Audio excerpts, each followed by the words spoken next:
오늘 죄를 드러내시는 성령이라는 제목으로 함께 은혜 나누겠습니다.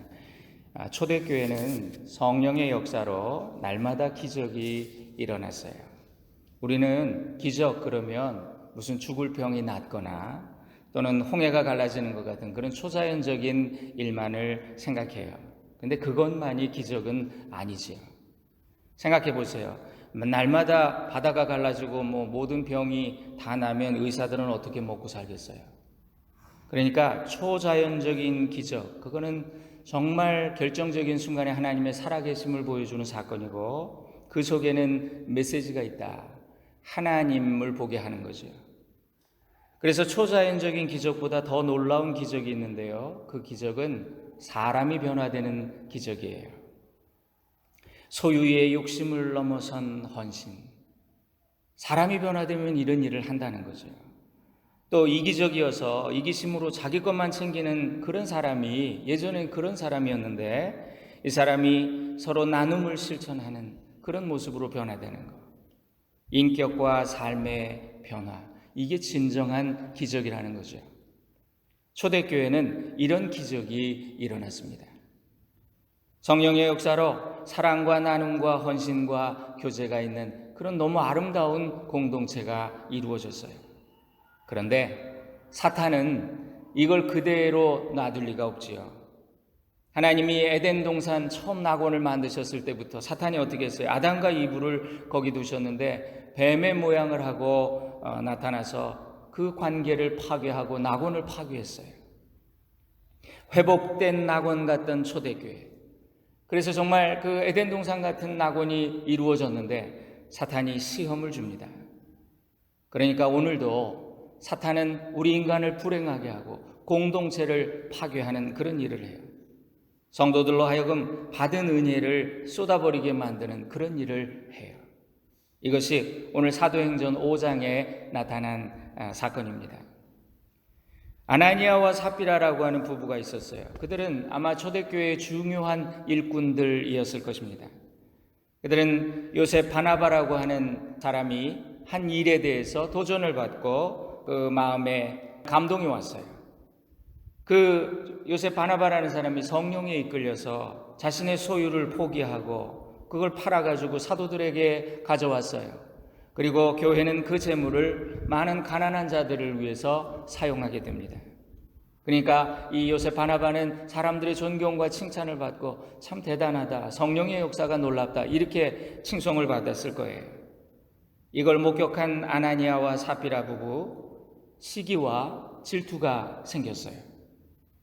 바나바는 다 같은 우리 창립 멤버인데 말이지 어떻게 저 사람은 저렇게 주목을 받고 칭찬과 존경을 혼자 다 받나 마음이 불편한 거예요. 여러분 오늘 교회 안에서도 예수 믿는 사람들 사이에도 이런 일이 있을 수 있어요. 선한 일을 열심히 하지만 하나님 바라보며 하는 게 아니라 사람을 자꾸 의식하는 거예요. 사람들이 이건 모르지 내가 한 건데 몰라요. 그렇게 의식을 해요. 아무리 선한 일도 하나님께 대한 사랑의 마음이 아니라 시기심과 비교하는 마음과 경쟁심이 동기가 된다면 그 결과는 불행해진다는 거예요. 그래서 그들도 우리도 그 묵혀놓은 땅 있잖아. 우리도 한번 큰 헌신을 해봅시다. 그래서 땅을 팔고 헌금을 했는데 사람들의 눈에 보기에는 똑같이 훌륭한 행동이지요. 그러나 그 이면에 엄청난 차이가 있었어요. 성경에 보니까 그 판값의 얼마를 감춤의 그 아내도 알더라. 땅을 팔았는데 너무 값이 올라가지고 돈이 너무 큰 거예요. 부부 둘만이 아는 사실입니다. 다른 사람들은 아무도 몰랐어요. 바나바는 성령에 이끌려서 헌금했지만 아나니아와 삽비라는 다른 의도가 있었기 때문에 그 돈의 액수를 보고 마음이 흔들렸어요. 이걸 인본주의 신앙이라고 말합니다. 인간적인 신앙이 이런 거예요. 똑같은 헌금을 해도 똑같은 헌신과 봉사를 해도 실제로는 하나님 보시기에 다를 수 있다는 거죠. 이 두 사람은 체면 때문에 시기와 질투를 가지고 선행을 했던 거예요. 베드로는 성령에 충만한 사람입니다. 즉각적으로 이걸 알았어요. 성령님이 알려주셨어요. 만일 그가 이걸 몰랐다면 초대교회는 거짓 영의 지배를 받았을 것입니다. 그래서 사람들은 아나니아와 삽비라 부부를 칭찬하면서 와, 저런 사람 장로 세워야 돼 막 이러면서 일꾼으로 세웠을지도 몰라요. 그렇게 해서 교회가 부흥했을 수도 있었겠지만 결과는 비참하게 끝나고 말았을 것입니다. 교회가 거짓의 영에 속으면 큰 시험을 당해요. 그래서 교회 망가지는 게 순식간이에요. 어떤 기가 막힌 사람들이 나타나가지고 말이죠. 너무너무 열심히 하면서 헌금도 많이 하면서 돈 싹 걷어가지고 사라지는 그런 일들이 교회마다 비일비재해요. 사실 아나니아와 삽비라라는 이 두 부부는요, 믿음이 있는 사람들이에요. 그래도 우리 중에 체면과 질투 때문이라도 자기 소유를 다 팔아가지고 헌금할 사람이 있을까요? 별로 없을 거예요. 이건 대단한 거예요. 이 사람들은 그만큼 헌신을 할 준비가 된 사람들이에요. 그런데 그들에게 치명적인 허점이 있었어요. 그들의 믿음이 사람을 의식하고 자기를 드러내기 위한 동기가 있었다는 겁니다. 그들은 주님을 섬기면서도 자기가 드러나길 원했어요. 처음에 그들은 순수한 마음에서 결심했을 수도 있지요. 정말 우리도 한번 해봅시다. 여보, 하나님 받은 은혜가 너무 큰데 우리도 한번 해봅시다. 그런데 생각보다 큰 돈을 보니까 욕심이 생겼어요. 우리 인생이 욕심에 끌리는 순간에 우리는 아브라함의 조카 롯처럼 소돔과 고모라 땅이 너무 좋아 보이니까 삼촌 내가 절로 가겠습니다. 그런 잘못된 결정을 하게 된다는 거예요. 욕심은 꼭 돈에 대한 물질적인 욕심만이 욕심은 아닙니다. 내가 인정과 사랑을 독차지하고 싶은 것도 욕심이에요. 하나님이 알아주시는 것으로 부족하고 사람이 알아줘야 되기 때문에 사람들이 몰라주고 나를 무시한다고 생각돼서 상처를 받고 내 속에 분노함이 일어난다면 이것도 똑같이 악한 마음이라는 거예요. 바나바와 아나니아 부부는 비슷했지만 전혀 다른 길을 가는 거지요. 오늘날 교회에도 이렇게 두 부류가 공존합니다. 사람은 구분하기 어려워요. 그러나 하나님은 구별하고 계시지요. 사랑하는 성도님들, 하나님께 대해서 잊지 말아야 될 두 가지 중요한 사실이 있어요. 첫째, 하나님은 외모를 보지 않으신다. 중심을 보신다. 하나님은 헌금의 액수가 아니라 마음을 보신다. How much I offer이 아니에요. How much I love. 이걸 보시는 거예요. 하나님은 부자의 많은 헌금보다 과부의 동전 2잎을 더 칭찬하셨다 그랬어요. 저 사람은 자기 생활비의 전부를 넣었다. 아무리 적게 내도 신앙 양심에 부끄러움이 없고 주님을 향해서 마음이 간절하다면 그걸 기뻐하세요. 그리고 하나님 복을 주세요. 하나님은 보상하신 하나님이라 그랬어요. 그러나 아무리 하나님 앞에 많이 헌금을 한다고 해도 하나님이 기뻐하시지 않는 헌금도 있다는 거지요.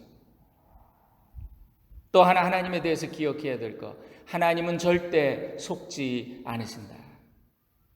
성경에 하나님은 만홀히 여김을 받지 않으신다 그랬습니다. 속지 않는다는 말이에요.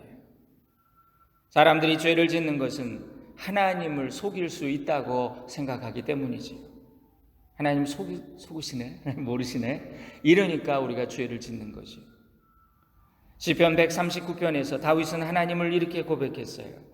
나의 앉고 일어섬을 아시며 나의 모든 행위를 익히 아시오니 내 혀의 말을 하나도 알지 못하는 것이 없으시니이다. 하나님은 우리의 생각의 뿌리까지 알고 계신 분이시죠. 우리가 속삭이며 한 말도 하나님은 천둥소리처럼 들으시는 분이에요. 아나니아와 삽비라는 하나님이 모르실 줄 알았어요. 그런데 성령님은 그 거짓을 드러내셨어요. 그래서 3절에 보니까 성령 충만한 베드로가 이걸 알고요. 성령님이 가르쳐 주셨겠지요. 성령 충만한 교회의 특징은 거짓의 영을 분별한다는 것입니다. 성령 충만한 교회에는 거짓의 사람, 사탄의 사람이 붙어 있기 어려워요. 그래서 성령이 충만하면 예를 들어서 이단들이 요즘 많이 들어오잖아요. 그래가지고 점조직으로 들어와가지고 교회를 장악해서 교회를 접수한다 그러잖아요. 그런 사람들이 붙어 있기 어렵게 돼요. 성령이 충만하면 거짓이 드러나기 때문에 그래요. 예수님은 바리새인의 누룩을 경계하셨죠. 누룩이라는 건 뭐예요? 이 빵 할 때 부푸는 거. 이 누룩이 빵을 부풀리는 작용을 하는데, 그래서 누룩은 가식, 이렇게 거짓 이런 걸 누룩이라 그래요. 뻥을 튀기는 거죠. 사탄은 교회에 거짓의 누룩을 섞어요. 이 누룩과 밀가루는 구분이 어렵습니다. 적은 누룩이 온 가루에 영향을 미쳐 빵을 딱 쪄보면 누룩이 들어간 거는 빵이 커져요. 부풀어요. 교회에 작은 거짓이 들어오면 문제를 일으켜서 교회를 시끄럽고 분열되게 만듭니다. 거짓말을 한번 하면요, 이 거짓말을 또 만회하기 위해서 또 다른 거짓말을 해야 돼요. 그 거짓을 살을 붙여서 확대 재생산하는 거, 이게 마귀가 하는 일이에요. 베드로는 아나니아와 삽비라에게서 거짓을 보았습니다. 그래서 이렇게 말하죠. 어찌하여 사탄이 내 마음에 가득하여 하나님을 속이느냐고. 여러분, 거짓은 사탄이라는 거예요. 하나님을 속인 이런 일은 그들이 한 게 아니죠. 사탄이 그렇게 하는 거라는 거예요. 사탄의 생각을 따라가면 그 사람은 마귀의 밥이 되고 마귀에게 쓰임을 받습니다. 사탄이 아나니아에게 욕심을 넣어줘서 돈이 아깝게 만들고 결국 거짓말을 하고 속이고 이렇게 만든 거죠. 그래서 성령의 사람은 늘 사탄과 충돌해요.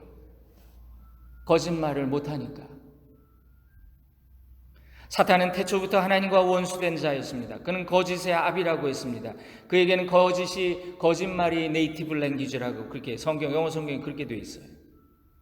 사탄이 하는 일은 속이는 일. 성도는 거짓의 영을 경계하고 거부해야 돼요.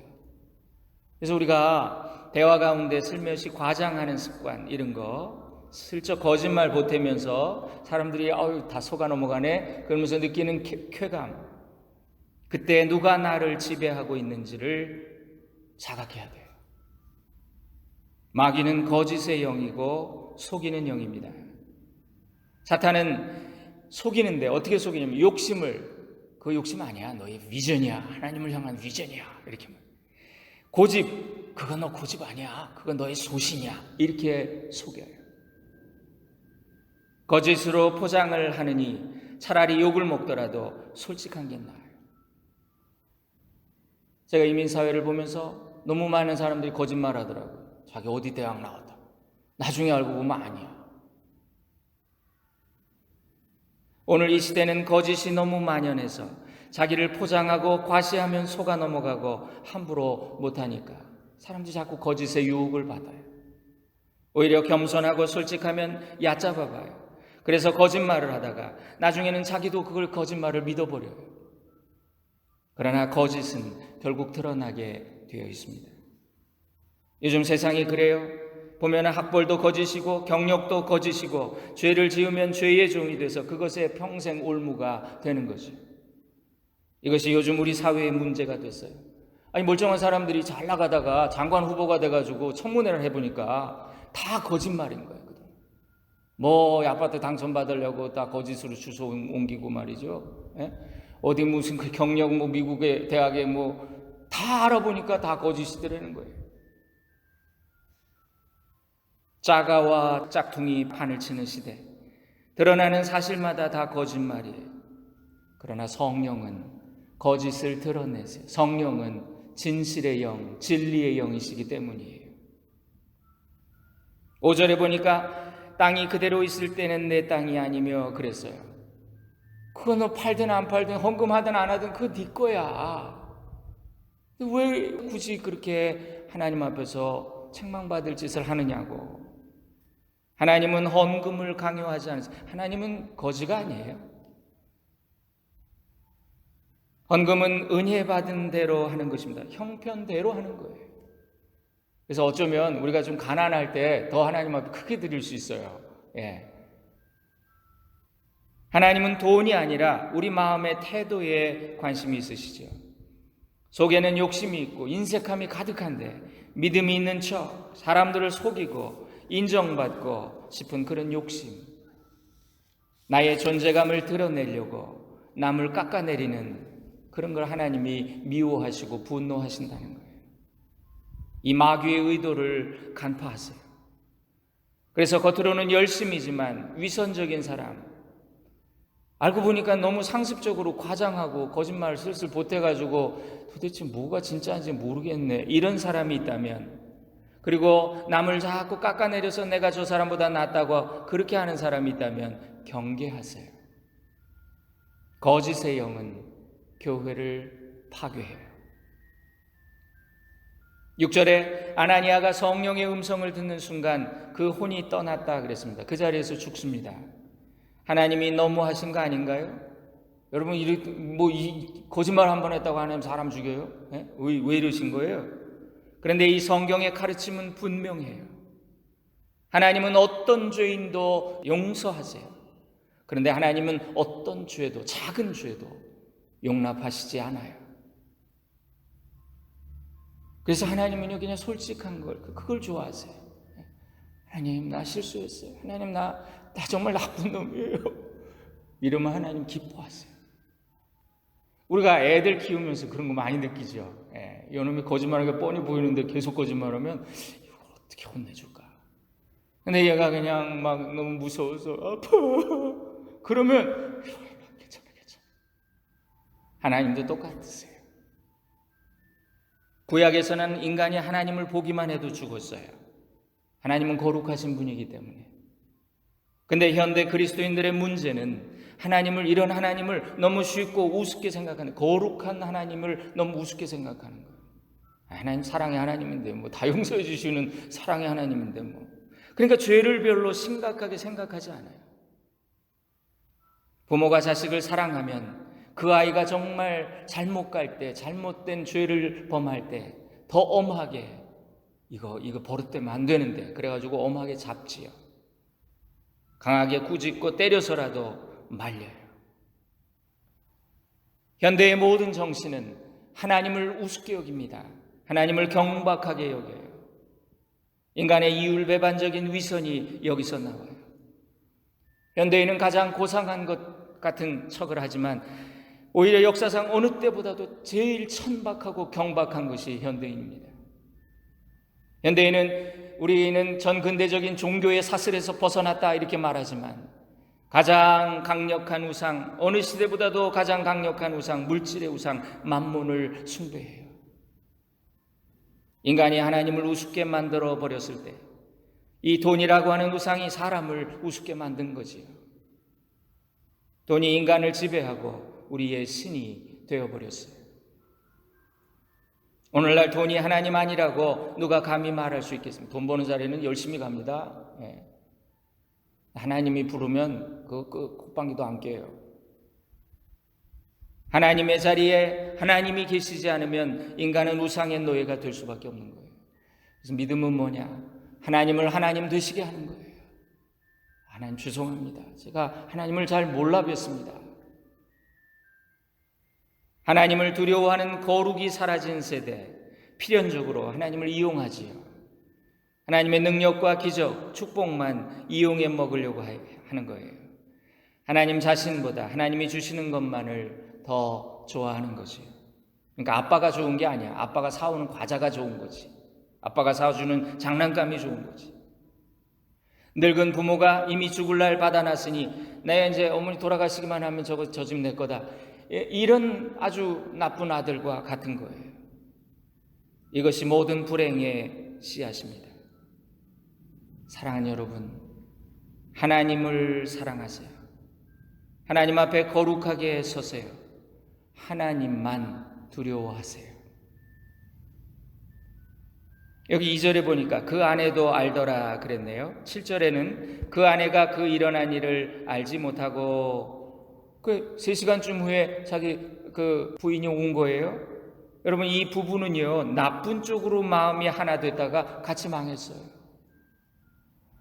둘 중에 하나만 깨어 있었더라면, 만일 그 아내가, 삽비라가 여보 내가 기도해봤는데 이건 아닌 것 같아요, 하나님 속지 않으실 거예요, 그랬다면 그들은 죽지 않았을 것입니다.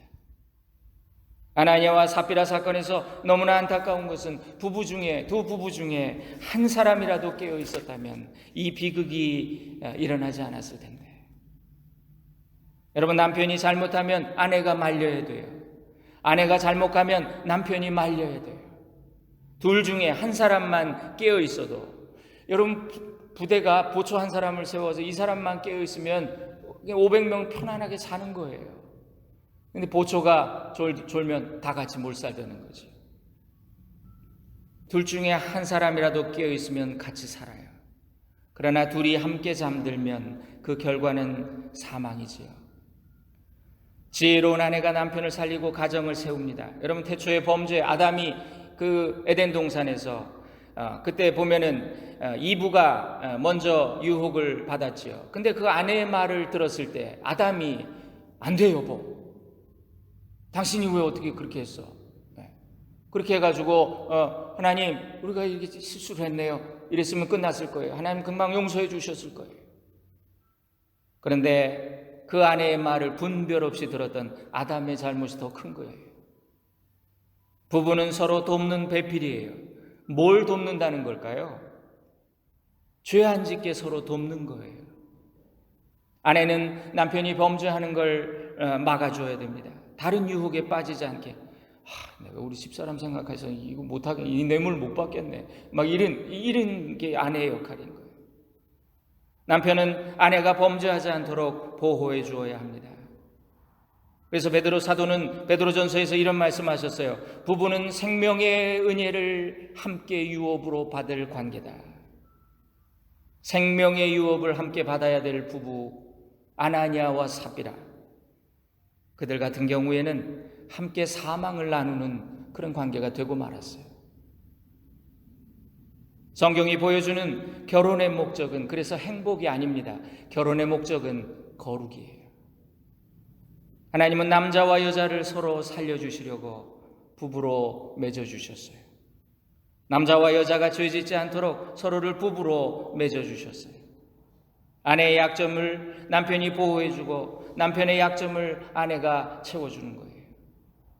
그런데 이게 잘못되면 서로가 공범이 돼요. 부부가 맨날 잔소리하면서 그렇게 싸워도 정작 죄를 질 때는 또 하나가 돼.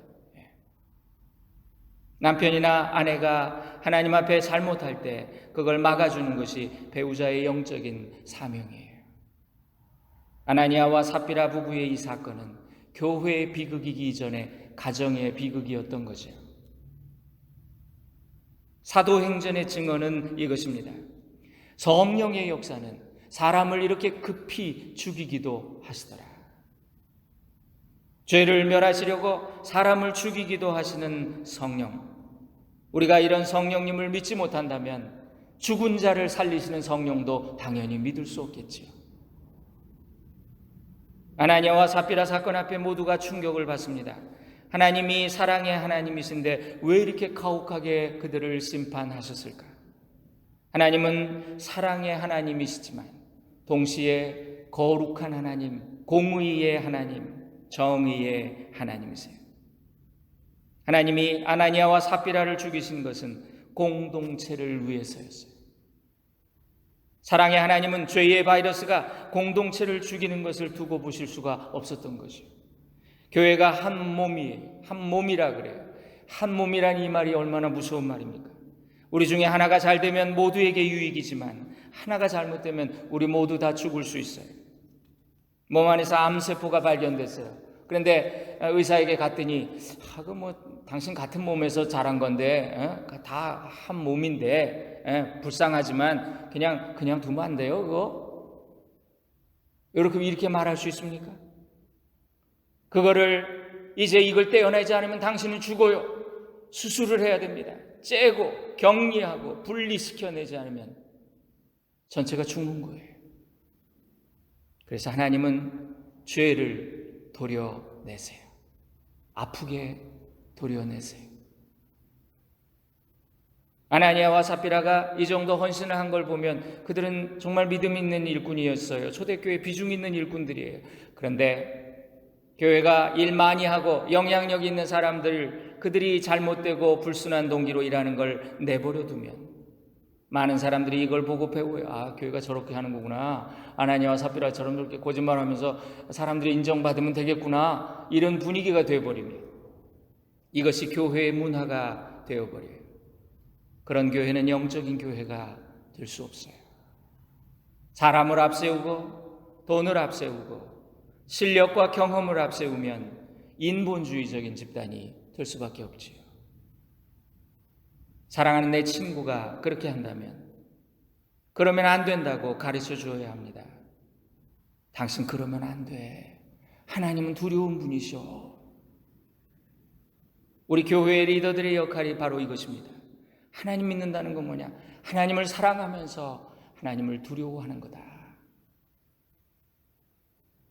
초대교회는 이제 막 시작됐습니다. 어린 나무와 같아요. 근데 이게 한번 휘어버리면 바로 잡을 수가 없어요. 그래서 하나님은 아나니아와 삽비라를 급히 죽이셨어요. 이 사건을 통해 교회에 만연된 위선, 그리고 사람들 안에 잠재된 아나니아와 삽비라 같은 그런 요소들, 죄악의 요소들, 거짓의 요소들이 함께 죽었을 것입니다. 그러자 교회는 거룩을 회복해요.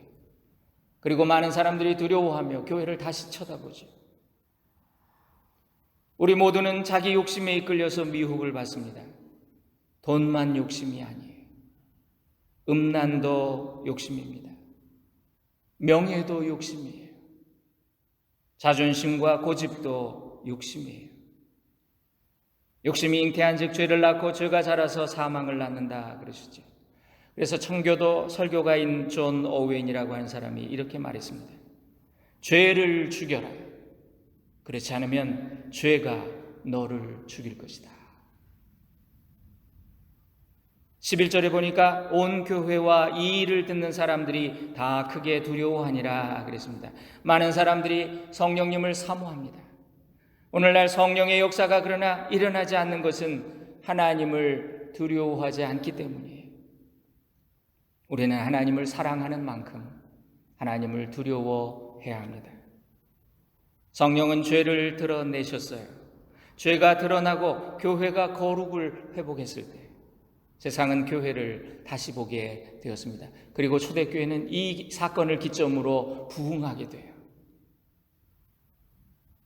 내 안에 거짓과 죄악, 내 속에 감춰진 죄악, 아나니아와 삽비라가 있다면 빨리 제거하고 거룩한 성도, 거룩한 교회로 회복될 수 있기를 주님의 이름으로 축원드립니다. 기도하겠습니다. 거룩하신 주님, 이 시간 하나님보다 사람을 더욱 의식하고 두려워하는 우리 자신을 보게 하옵소서. 자아를 우상으로 섬기며 나를 옳게 의롭게 보이려고 거짓을 말하고 남을 비난함으로써 나의 존재감을 확인하려는 탐욕을 제거해 주옵소서. 우리 안에 모든 죄악을 씻기시고 거짓의 영을 추방해 주소서. 하나님이여, 내 속에 정한 마음을 창조하시고 내 안에 정직한 영을 새롭게 하옵소서. 우리와 우리 가정, 우리 교회를 거룩하게 하옵소서. 예수님의 이름으로 기도 올립니다. 아멘.